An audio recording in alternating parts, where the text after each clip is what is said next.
ঠাকুরগাঁওয়ের সড়ক ও মহাসড়ক অবৈধ যানবাহনের দখলে। সড়ক আইন ও ট্রাফিক সাইন না মেনেই দাপিয়ে বেড়াচ্ছেন তারা।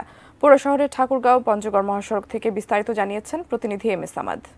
ঠাকুরগাঁও যে সড়কগুলো রয়েছে, সড়কগুলো বলেন বা মহাসড়কগুলো বলেন, সবগুলো এখন যে অবৈধ যে যানের যে যানবাহন সেটিরই দখলে রয়েছে। অর্থাৎ এই ঠাকুরগাঁও মহাসড়ক যেটি রয়েছে দিনাজপুর থেকে ঠাকুরগাঁওর উপর দিয়ে যেটি পঞ্চগড়ে যায়, সেখানে যদি দেখেন যে গত পিছনে যদি লাইনে আপনারা লক্ষ্য করেন যে গত 2-4 মিনিটে যা কিছু গাড়ি চলছে তার মধ্যে অটো রিক্সা রয়েছে, সিএনজি চালিত রিক্সাগুলো রয়েছে।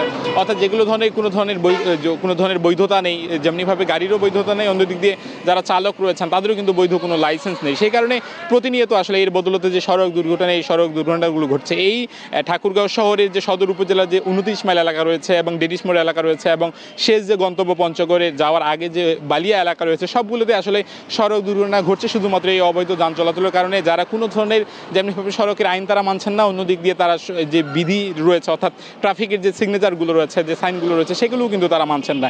এই কারণে প্রতিনিয়ত যে সড়ক দুর্ঘটনা হতাহতের যে ঘটনা ঘটছে, সেগুলো মোটরসাইকেলের সঙ্গে এই অবৈধ যান চলাচলগুলোর সঙ্গে সংঘর্ষ হওয়ার ফলেই এই সড়ক দুর্ঘটনা ঘটছে। আমরা কয়েকজন চালকের সঙ্গেও কথা বলেছিলাম, তারা বলেছিলেন যাদের এই ধরনের বৈধ কোনো লাইসেন্স নেই বা কাগজপত্র নেই, যাতে করে তাদের বিরুদ্ধে ব্যবস্থা করা হয়, প্রশাসন যাতে করে তাদের বিরুদ্ধে নজরদারি করে। অন্যদিক দিয়ে যারা আন্দোলন করছেন নিরাপদ সড়ক চায়, তারা বলছেন এটিতে আরও কঠোর হবার জন্য, কারণ এই কঠোর না হবার কারণে যে সড়ক দুর্ঘটনা ঘটছে, প্রিয়জন যে মানুষ হারাচ্ছে, এটির ফলে কিন্তু একটি পরিবার নিঃস্ব হয়ে যাচ্ছে। সব মিলিয়ে সকলেরই প্রত্যাশা যাতে করে প্রশাসনের কঠোর নজরদারি হয় এবং যে অবৈধ যানগুলো রয়েছে তারা যাতে করে মহাসড়ক দাপিয়ে বেড়াতে না পারে।